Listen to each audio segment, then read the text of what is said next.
సుధారాణి సుమారు ఒక 9 సంవత్సరాల నుంచి ఇక్కడ కొయ్యూరు మండలంలోని ఫీల్డ్ అసిస్టెంట్గా పనిచేస్తున్నారు.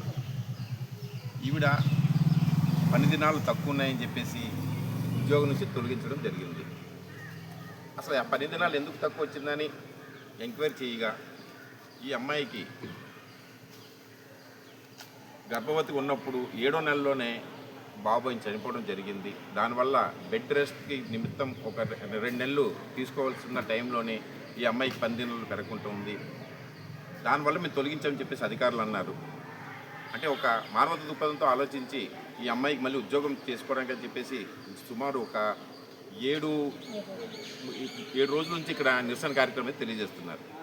ఈ విషయం తెలుసుకొని మేము ఈ అమ్మాయికి పరామర్శించడానికి వచ్చాము.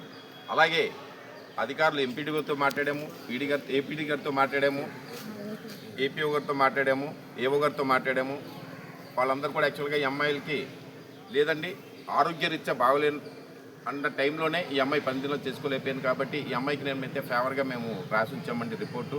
అది పీడీ గారు ఆఫీస్కి వెళ్ళింది. పీడీ గారు ఆఫీస్ నుంచి కమిషనరేట్కి వెళ్తుందని చెప్పేసి అన్నారు.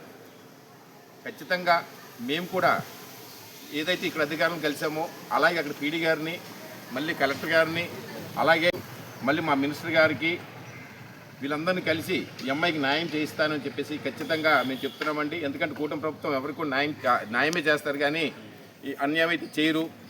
వీళ్ళు చిన్నప్పటి నుండి కూడా తండ్రి గారితో సహా టీడీపీ పార్టీలో ఉండి వాళ్ళ అక్కగారు కూడా మొన్న 500 సభ్యత్వాలు చేయడం జరిగింది. కాబట్టి ఇలాంటి వాళ్ళకి మాత్రం ఎట్టి పరిస్థితులు అన్యాయం జరగకుండా మేము పై అధికారుల దృష్టికి తీసుకెళ్ళి ఖచ్చితంగా ఈ అమ్మాయికి సుధారాణి అమ్మాయికి జాబ్ వచ్చేటట్టు ఖచ్చితంగా చేస్తామని తెలియజేస్తూ ఈ అవకాశం ఇచ్చినటువంటి అందరికీ నమస్కారం తీసుకుంటాం. అంటే మా కూటమి ప్రభుత్వం అయితే అందరికీ న్యాయమే చేస్తుంది కాబట్టి వాస్తవంగా ఈ అమ్మాయి అయితే మాత్రం 470 సభ్యత్వం చేయడం అయితే వాస్తవం అండి.